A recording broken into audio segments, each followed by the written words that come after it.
Today on The Debaters, we have invited our talkmates to lend their voices to an ongoing global discussion on management issues. Thus, the issue today is: women are better managers than men.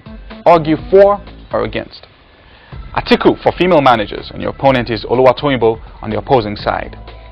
Good day, judges, ladies and gentlemen.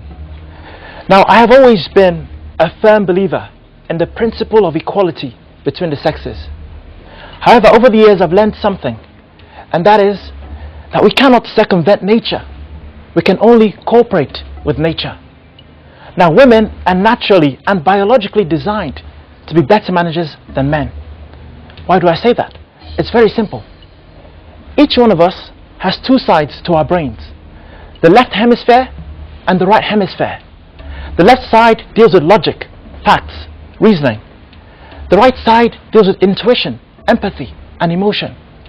Now, brain scientists reveal that women's brains have more nerve cells connecting both sides than that of men. This explains why women can multitask more efficiently and can also empathize more with those under the direct management. These two key factors are essential in today's management world. Now, 60,000 managers all over America were assessed by a global management consulting firm. And here's what they actually found. Women outranked men in over 90% of the different management skills assessed. I mean, that seals the argument in favor of women. In closing, I'd like to say this. Whenever I think of women and management, I'm always reminded of the little boys in Kenya who trek 10 miles a day to school and back. And 10 to 15 years later, they emerge as world champions at long distance running. In other words, the skills they build at home translate into outstanding success in the real world. It's the same with women in management. Women spend far more time than men nurturing children, building a sustainable family ambience at home, and that translates into giving them the Midas touch when it comes to management in the real world. Ladies and gentlemen, women are clearly the better managers than men. Thank you. Well, thank you, talkmates. Atiku, Oluwatoyinbo.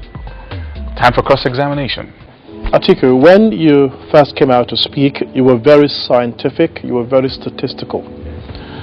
Then I realized when you came up the second time to express yourself, you gave examples of the female leaders in Germany, Liberia, and the Philippines. Your opponent picked this up. Now you have a chance to tell him that you know more than he thinks you do. What would you tell him? For instance, if you look at the case of Liberia, we had a leadership of a man, Charles Taylor, for several years, and Liberia was in complete chaos. It was a complete civil war. A lot of people were dying, and Liberia is a country where you only have about 3 million people. It's not that difficult to manage. So for someone like Charles Taylor, a man who couldn't successfully manage and is currently living in exile, contrasting that with President Ellen Johnson, a woman who has brought peace and stability to the region, who has actually also increased the exports of diamonds and the timber, revived the economy, I would say she did a far better job than the man who was a predecessor.